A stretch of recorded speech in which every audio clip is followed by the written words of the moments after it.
네, 바로 그냥 팔란티어 바로 가죠. 팔란티어에 대한 부정적 견해가 강화되고 있다. 아니 저는 최근 한 달 동안 그 리포트 말고는 부정적 견해를 본 적이 없는데 왜 갑자기 또 이렇게 떨어지니까 강화가 되는 거예요?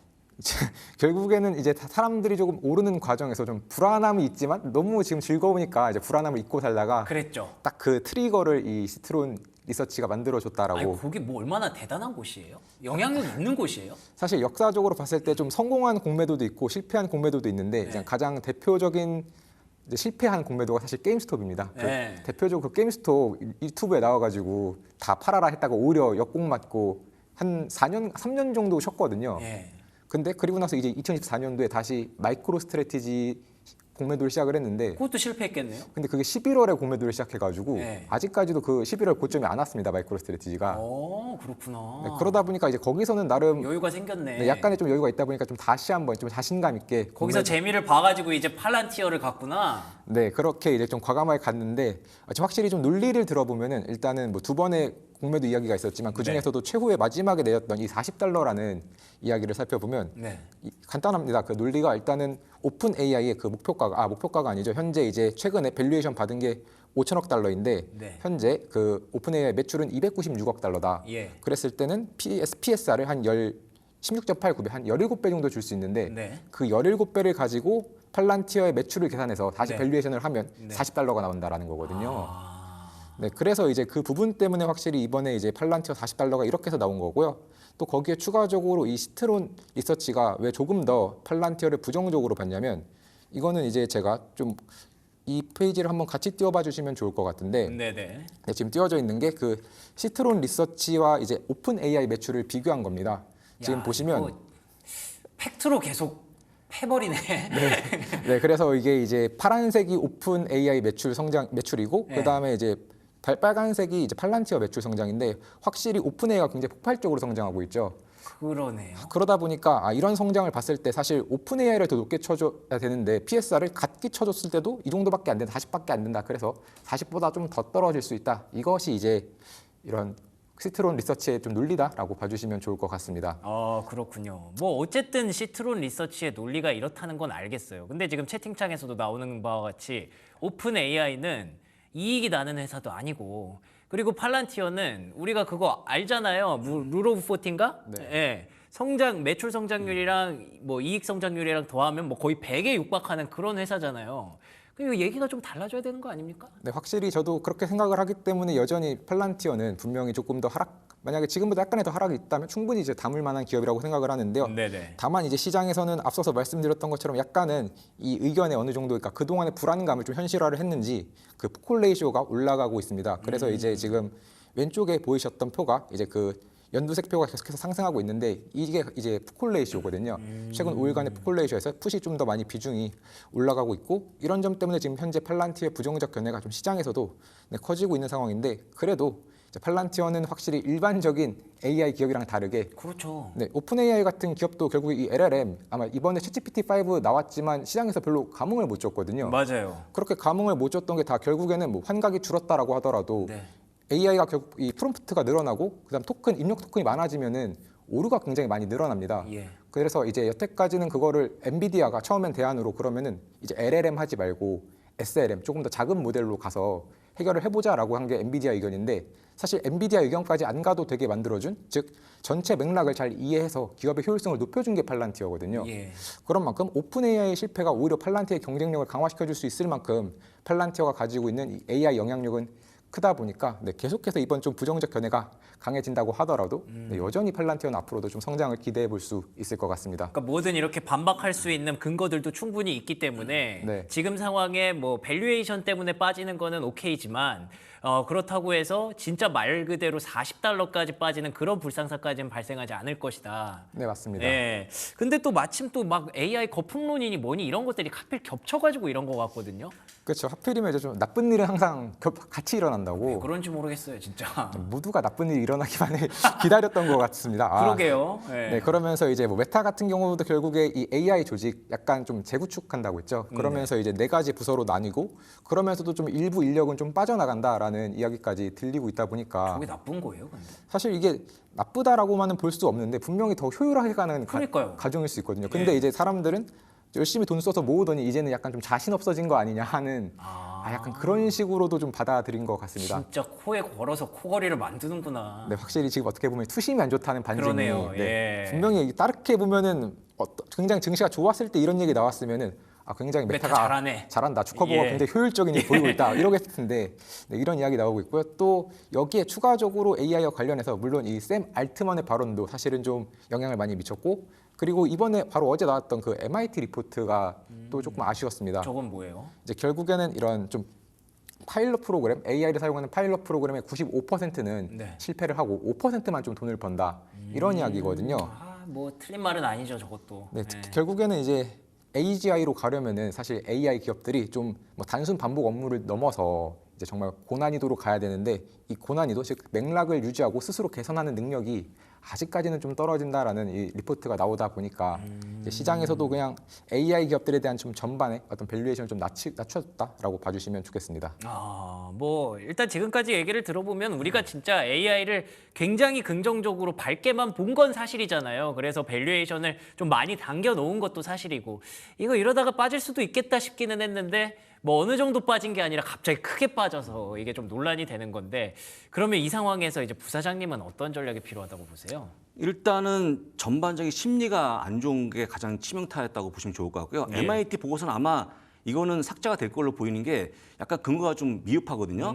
라고 좀 보시면 될 것 같고 메타도 사실 아까 얘기한 대로 원래 더 좋은 내용 아닙니까? 그러니까요. 효율적인 거기 때문에 예. 이것도 의아하고 나왔던 공매도 보고서는 원래 처음엔 안 움직였거든요. 맞아요. 뒤늦게 움직인 거기 때문에 아까 얘기했던 심리가 부족한 거 말고는 문제 없다고 보면 될 것 같고 돈은 버는 기업인데 뭐가 문제가 됩니까? 팔란티오는? 예. 저는 문제 안 된다고 보기 때문에 오히려 더 빠지면 매수가 가능해 보인다는 거죠. 지금은 그렇게 보고 있기 때문에 안심하시면 좋을 것 같습니다. 적어도 좋습니다. 팔란티오는. 예. 연구원님도 아까 뭐 잠깐 얘기해 주셨지만 같은 의견 유지하고 계신 거죠? 네, 맞습니다. 거기에 또 샘 알트먼 같은 경우가 사실 AI 버블이다 사실 이런 이야기 한 게 예. 어떻게 보면 최근에 좀 자신은 이익을 못 내고 있는 상황에서 더 많은 투자자들은 기대를 하고 있고 근데 메타는 자꾸 거금을 들여서 자신의 주요 인원들을 빼가다 보니까 사실 그거에 대한 약간의 좀 불만의 표시 혹은 투자자들에게 하는 어떤 항의적 표시로 심술이죠, 그냥. 네, 이야기했을 가능성이 좀 높다라고 생각을 하고 있습니다. 네. 네, 그렇기 때문에 너무 뭐 이렇게 주요 이런 내부자 인물이 이렇게 좀 부정적인 의견을 했다라고 해서 너무 크게 좀 반응을 하지 않으셔도 좋을 것 같습니다. 그러니까 이게 사실은 다들 기억하실 거예요. 이번 주 첫날 나왔거든요. 월요일에 나왔던 건데 그날만 해도 팔란티어가 이 정도 떨어지지도 않았고 그때 시트론 리서치도 같이 공매도 리포트 냈거든요. 약간 심상치 않다 싶기는 했어요. 그날 또 마침 메타가 좀 빠진 날이거든요. 근데 어제는 좀 컸습니다.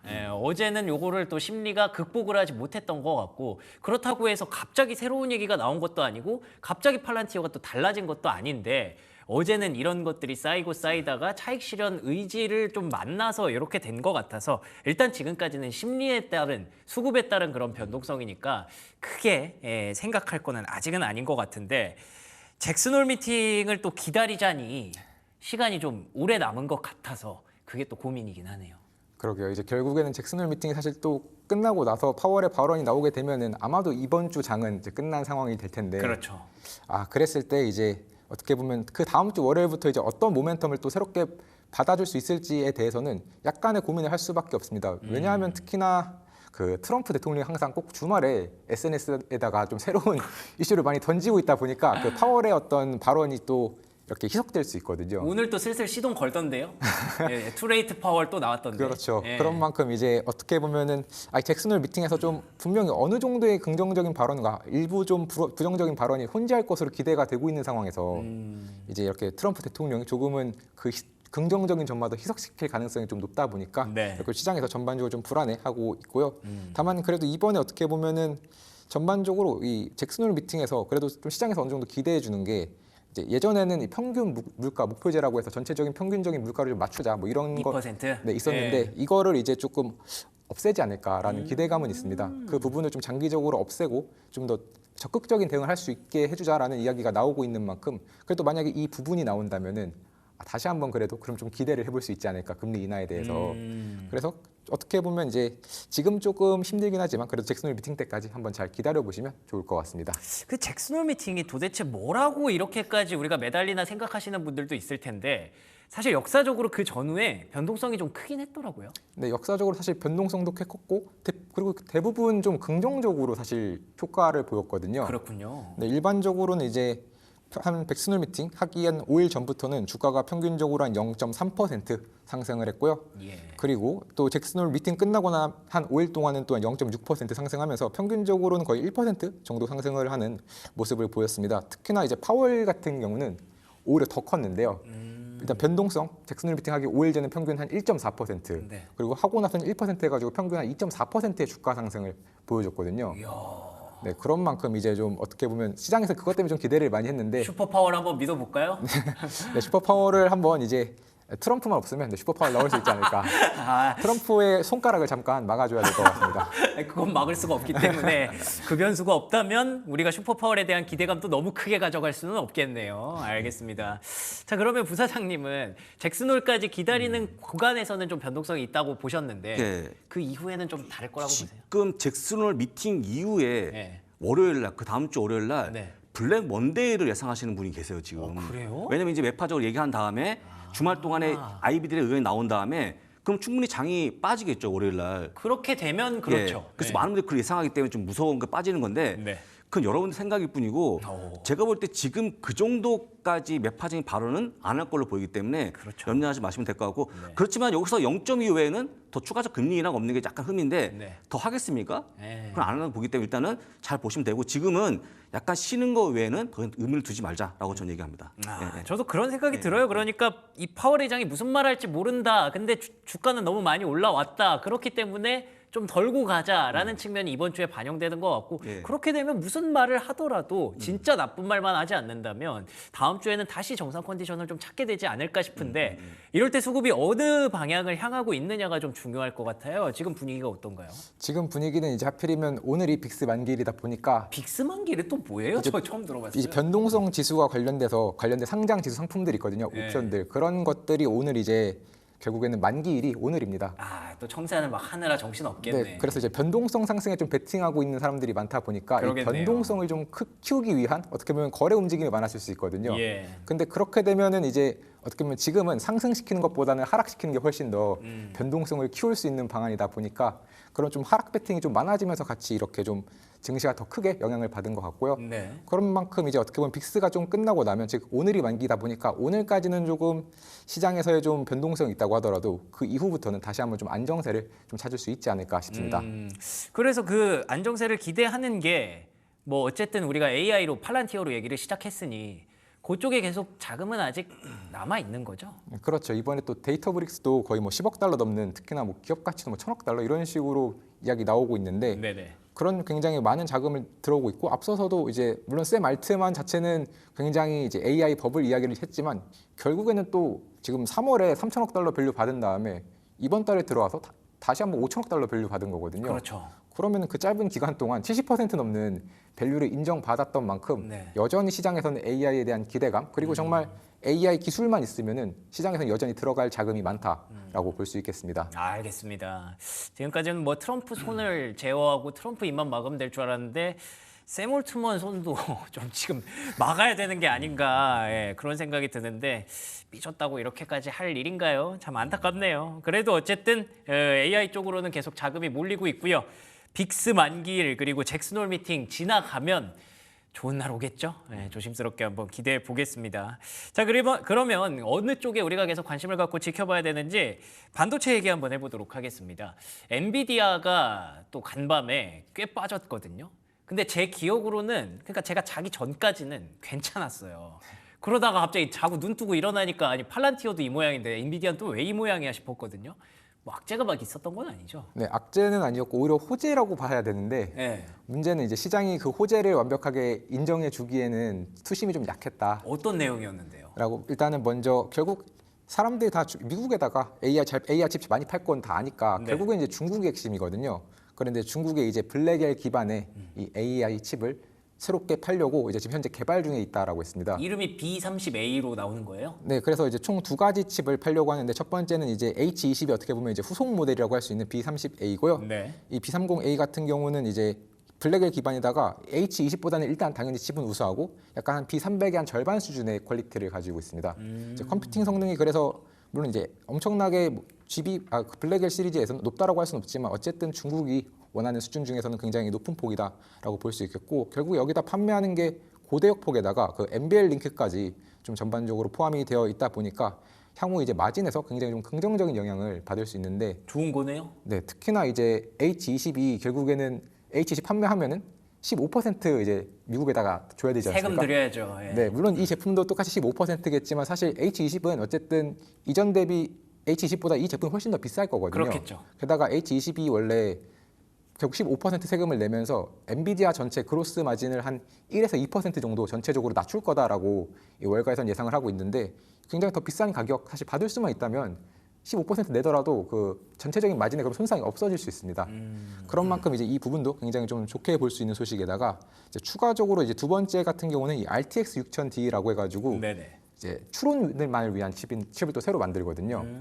그래서 지금 이 칩 같은 경우도 이제 B30A 같은 경우는 이제 9월 초에 샘플 테스트가 이제 시작이 된다면 이 RTX는 그보다 조금 더 어떻게 보면 빠르게 나올 수도 있고 예. 특히나 여기에 이제 추가적으로 계속해서 이제 중국이 일단 기본적으로 추론 칩은 웬만하면은 이 중국산 칩을 또 쓰려고 하고는 있지만 여전히 엔비디아가 가지고 있는 이 능력이 퀄리티가 결국엔 더 높다 보니까 쓸 수 있으면 쓰면 좋죠. 분명히 다 원할 겁니다. 예. 있으면 다 원할 수 있는 만큼 분명히 앞으로도 이번 엔비디아 현재 이 중국 칩 관련 소식은 네. 분명 어제가 주가가 좀 떨어졌다고 하더라도 확실히 좀 호재다라고 볼 수 있겠습니다. 엔비디아 얘기하면 또 장우석 부사장님 얘기 안 들어볼 수가 없죠. 네. 진짜로 이 엔비디아 이 건은 완전히 오해가 아닌가 싶어요. 블랙엘 칩급으로 만든다는데 이게 왜 주가가 빠질 일입니까? 그러니까요.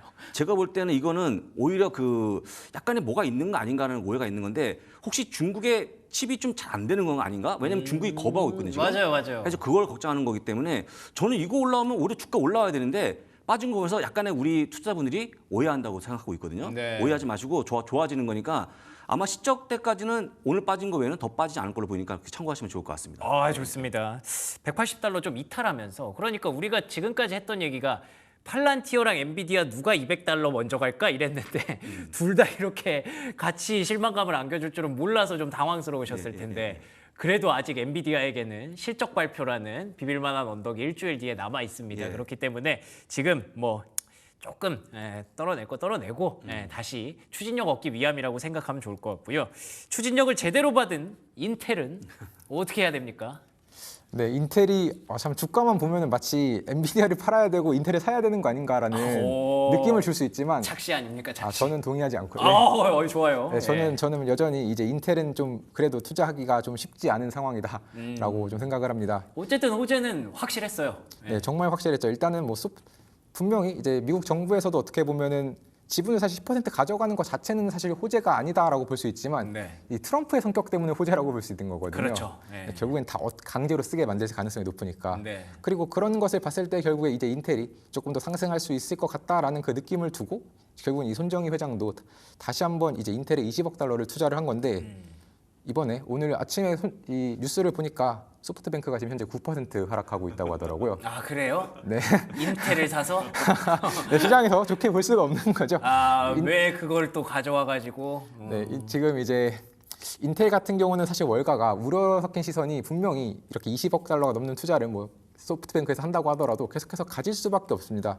왜냐하면 결국에 대부분의 월가에서 생각하는 인텔은 돈이 문제가 아니라 기술력이랑 고객이 문제다거든요. 네. 네, 그러면서 뭐 번스타인 같은 경우도 일단 미국 정부에게 이렇게 투자 받는 거 투자 받지 않고 그냥 차라리 그건 보조금 받는 게 훨씬 더 이득이다라고 첫 번째로 이야기를 했고요. 그리고 결국 고객 없이 돈만 받는 게 뭐 얼마나 의미가 있겠느냐. 그래서 중요한 거는 결국 파운드리를 사줄 고객이고 고객들이 살려면 파운드리 기술이 좋아야 하니까 그러네요. 네, 그 기술까지 결국 키울 수 있는지가 문제다라고 했고요.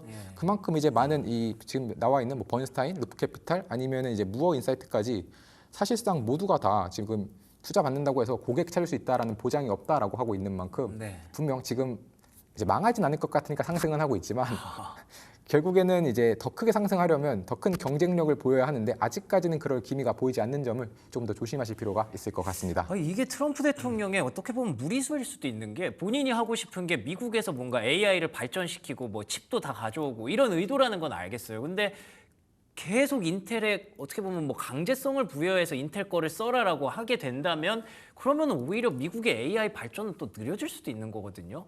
그래서 이거를 제대로 판단을 하고 있는 건지 어떤 방향성인지 잘 모르겠네요. 인텔은 어떻게 보십니까? 인텔은 어제 얘기했죠. 네. 제가 실드가 안 되는 기업이죠. 아이고야. 인텔은. 예. 그리고 또 오늘 빠지는 거 보니까 정확히 인텔 투자한 금액만큼 빠지네요. 정확하게 20조. 그래요? 그러니까 보니까 얼추 다 맞는 것 같아요. 맞는 것 같은데 그러네요. 그 인텔을 매수한 이유가 뭐겠습니까, 여러분들? 정치적인 게 있겠죠. 뭐 아니라고는 예, 예. 하는데. 그러니까 절대 실적에 도움이 안 되는 거기 때문에 네. 인텔은 이거는 잘못 선택한 게 아닌가. 소프트뱅크도 좀 안타깝기도 하고 인텔에 들어온 모든 게 많았기 때문에 이것도 좀 걱정이 됩니다. 소프트뱅크도. 그러네요. 지금 채팅창에 딱 그 얘기가 나오네요. 트럼프는 딱 4년만 대통령이라고. 예. 이거를 고려했을 때 과연 미국의 AI가 더 멀리 갈지, 트럼프 세상이 더 멀리 갈지. 그런 거 있잖아요. 군대에서도 뭐 상병이랑 병장이 누구랑 더 군생활 할지 생각해봐라. 예, 딱 그런 생각이 딱 드는 그런 느낌이라서 인텔은 뭔가 좀 단기적인 트레이딩 느낌이 아닐까. 예, 그렇게 한번 정리해보면 좋을 것 같습니다. 자, 그러면 세 번째 이슈는요. 미국의 신용등급이 AA 플러스로 유지됐다는 건데 사실 유지된 게 중요한 게 아니잖아요. 그렇죠? 왜 유지를 시켰느냐가 중요하더라고요. 그렇죠. 결국 그게 핵심인데 그 핵심은 관세더라고요. 그러니까요. 그러니까 관세 정책으로 인해서 미국이 관세를 벌어서 유지시켜 준다. 네. 이거더라고요. 굉장히 어떻게 보면 이거는 분명히 좋은 소식이 아닌 것 같습니다. 맞아요. 절대 아니에요. 제가 봤을 때는. 저도 이거 보고 나서 이거는 진짜 어떻게 보면은 트럼프가 사실은 그냥 자기 어떻게 보면 약간 남 거 뺏어서 간신히 그냥 자기 목숨 살리고 있는 정도이지 성장하기 위한 무언가를 좀 보이지 않고 있는 소식이 아니었나라는 생각이 드는데 네. 일단은 분명 관세가 특히나 이제 베센트 재무장관이 이야기했죠. 이제 3천억 달러 덕분에 이제 3천억 달러 이상 이번에 관세가 될 것 같다 수입이. 그러면서 이제 그 돈 가지고 부채부터 상환하겠다라고 했는데 네. 결국엔 부채가 좀 상환이 되고 그리고 그로 인해서 이제 전반적으로 좀 미국의 재무 상황이 좋아질 것 같으니까 이제 그쵸. 이렇게 또 AA 플러스가 유지가 된 거고요. 네. 근데 지금 이 소식 자체가 어떻게 보면 우려일 수밖에 없는 게 네. 관세가 이렇게 많은 수입을 얻었다는 거는 물가가 그만큼 많이 그렇죠. 오를 거다라는 얘기거든요. 그러니까 미국의 이 관세 정책에 대해서 S&P가 어떻게 보면은 정당성을 갖다 준 거예요. 관세 정책 해서 잘했어 해도 돼. 그러면은 앞으로 이제 관세 정책이 점점 길어지고 더 강화될 수도 있는 거잖아요.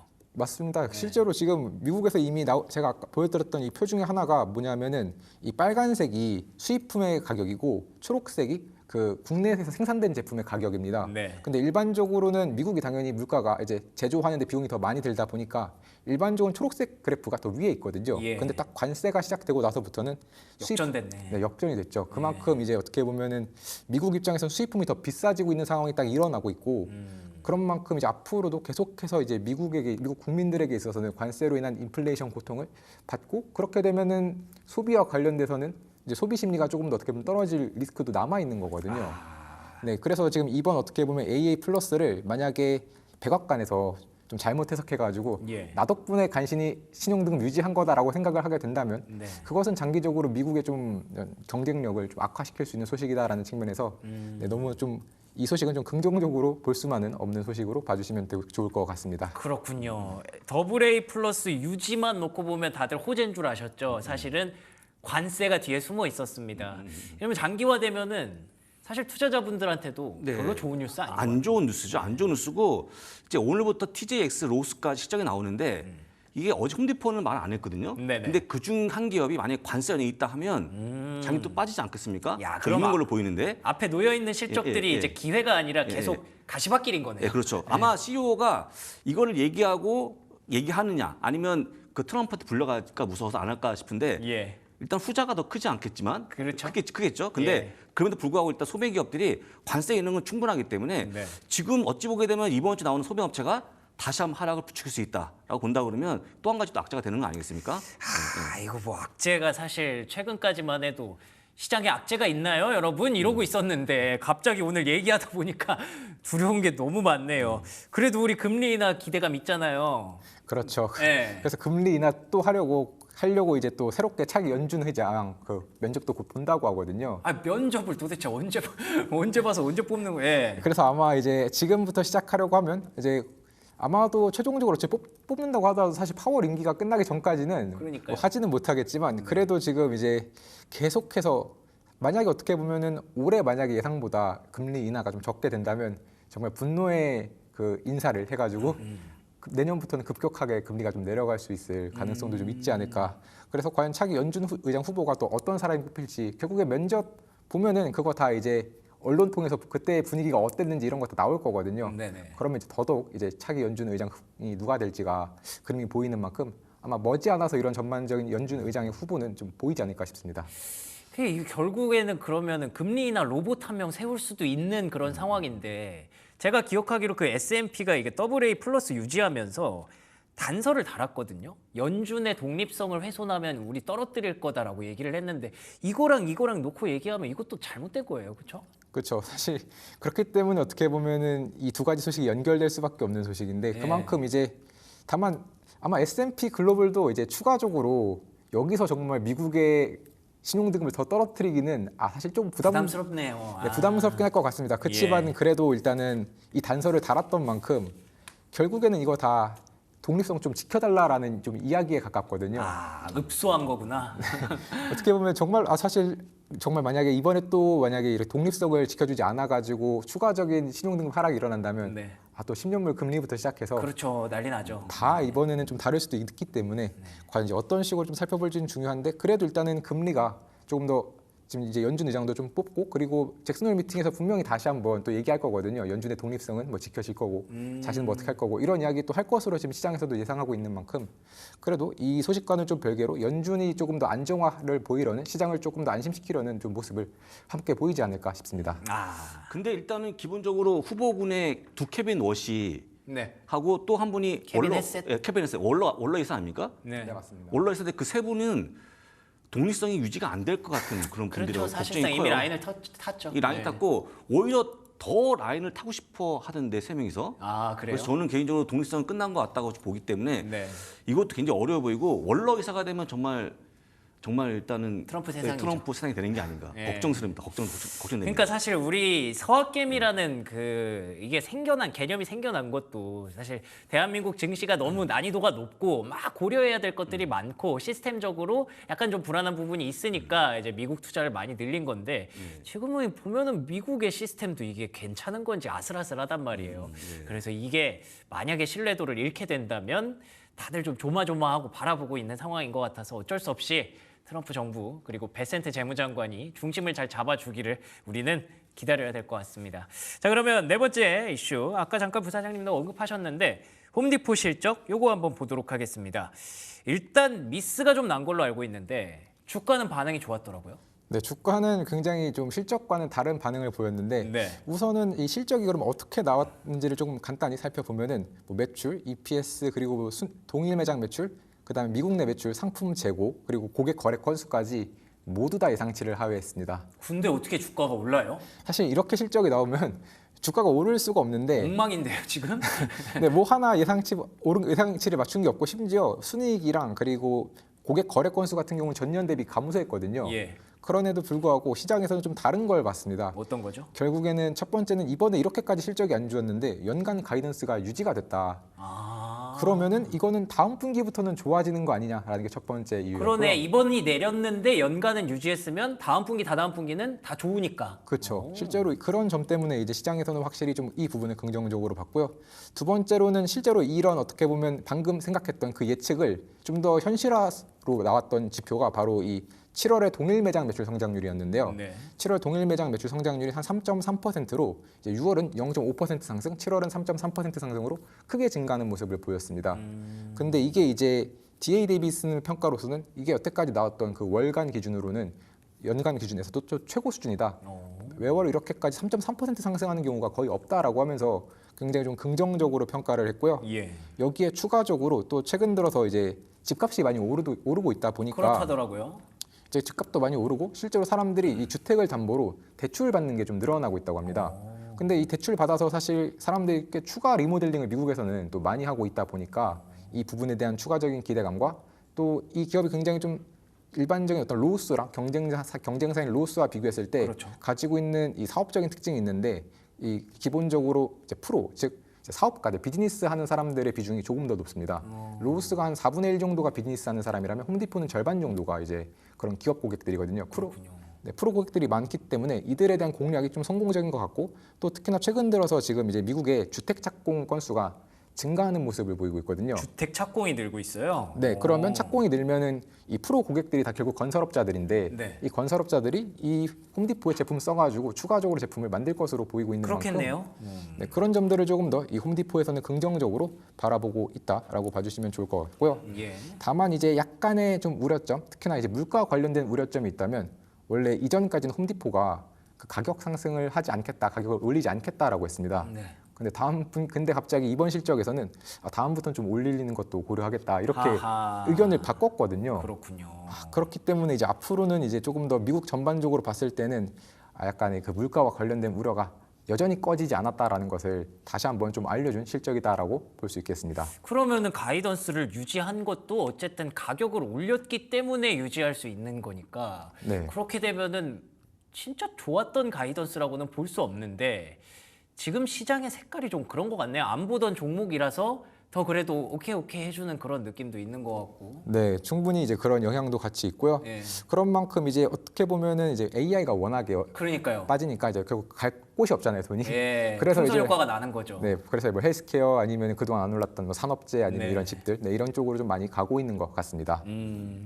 홈디포는 제가 보니까 실적 내내 관세 기억자도 안 꺼냈어요. 아 그렇군요.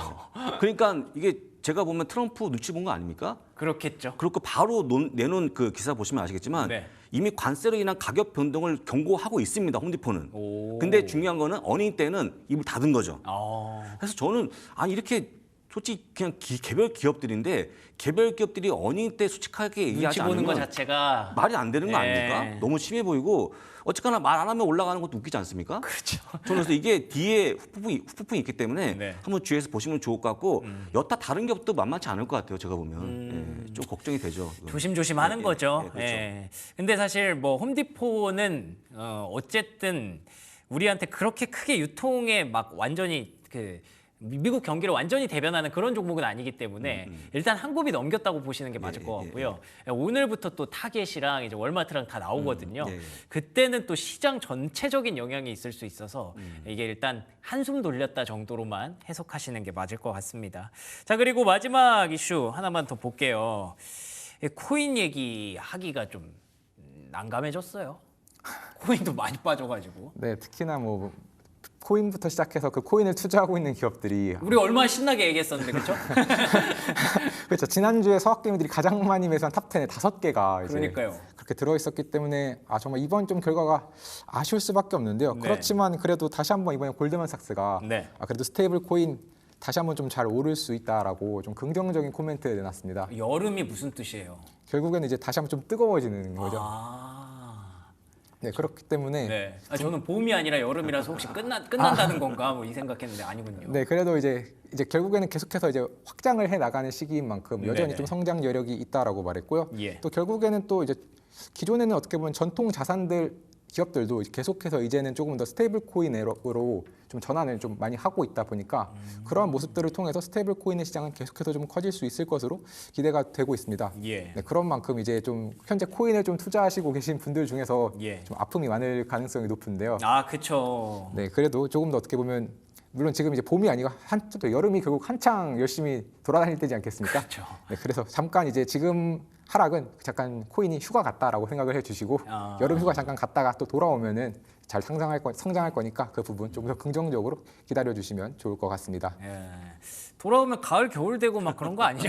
겨울 됐다 이러는 거 아닐 텐데 다행히 잘 지켜봐야 될 것 같고 그 코인 요즘 좀 빠지던데 안동 이사의 말이 생각나요. 뭐죠? 단기 아니면 장기로 가자라는 얘기. 아예 장기. 예, 아예 네. 장기 하기 때문에 여러분들 제가 제일 어려운 게 뭐냐면 요즘에 저한테 이더질라, 비트마인, 그다음에 샤프링크 물어보면 저도 잘 몰라요. 모르는데 그걸 투자해 놓고 나서 장이 빠지니까 네. 두려운 거죠. 그렇죠. 테슬라는 아시겠지만 이 눈에 보이는 건데 네. 이건 눈에 보이지도 않고 약간 이해가 어려운 게 아니겠습니까? 예. 그래서 어려운 거기 때문에 여러분 사실 때는 한번 공부가 좀 필요해 보이고 아까 이렇게 장기 하시면 걱정 없겠지만 단기 분들이 어려운 거니까 그렇죠. 할 수 없는 거죠 뭐. 네. 뭐 이거 살 때 사실 우리 실적 보고 산 거 아니잖아요. 그렇죠. 그렇기 예, 때문에 진짜 단기로 사고 팔고 잘 하시거나 아니면 아예 뭐 그냥 뭐 보통은 그렇겠죠. 비자발적인 장기 투자가 많을 것 같은데 강제로, 예, 네. 장기적으로 뭐 이더리움은 계속 가겠지, 비트코인 예. 계속 오르겠지라는 생각을 해봐야 될 것 같습니다. 그러려면 조금 더 이제 근거가 좀 더 필요한데 이 외에 우리가 좀 긍정적으로 생각해 볼 만한 뉴스들 없습니까? 네, 어제 또 연준의 보우먼 이사가 네. 그 인터뷰를 했는데 거기에 좀 암호화폐와 관련된 좀 긍정적인 코멘트들이 좀 많이 나왔습니다. 또 줄 섰네.